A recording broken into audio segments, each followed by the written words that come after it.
Well, that's such a good question. Number one, you got to realize that when you put human beings in close proximity with each other for long periods of time, conflict arises. That's what happens. So sometimes we think, oh, I just hate my family. No, really, if we put anyone in your same house, eventually you would start fighting with each other. Two, we get kind of complacent because we think they're not going anywhere, right? We have to treat our friends nicely because they could choose to not be our friends, but our family can't choose to not be our family, right? No one's like, I'm getting a new family. No, most people have to endure it.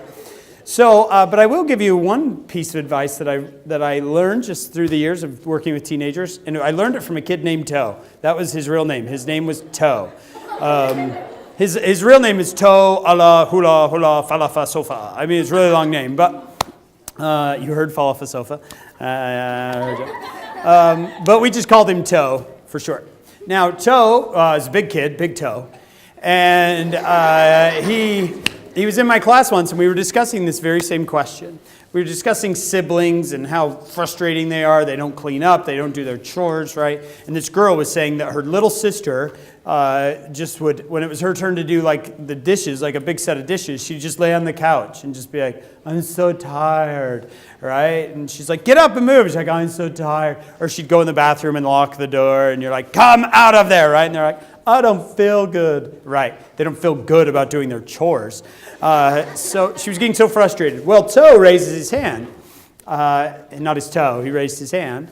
And he said, hey, Bro Smith. I'll do it just like him. Hey, Bro Smith. I said, what? He said, when my siblings don't do their chores, I usually just do them.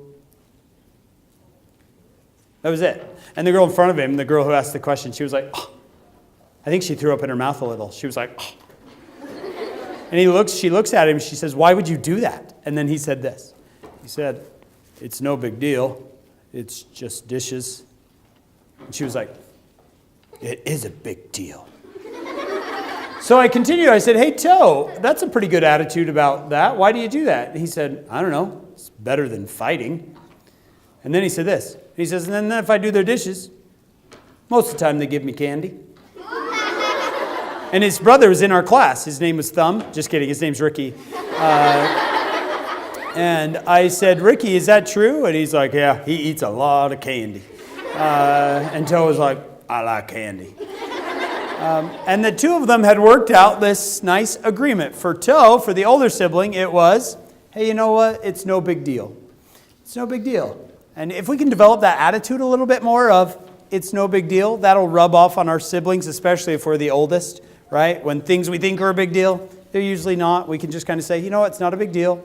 And second, with being the younger sibling, they were grateful when their sibling kind of came through for them and helped out and kind of did something in return.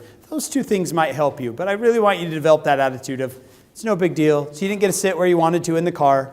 It's no big deal, right? You had to do a couple extra dishes. It's no big deal, right?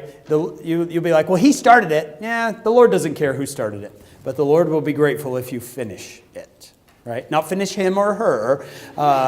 Just finish the fight. Don't let it continue. Hopefully that's helpful.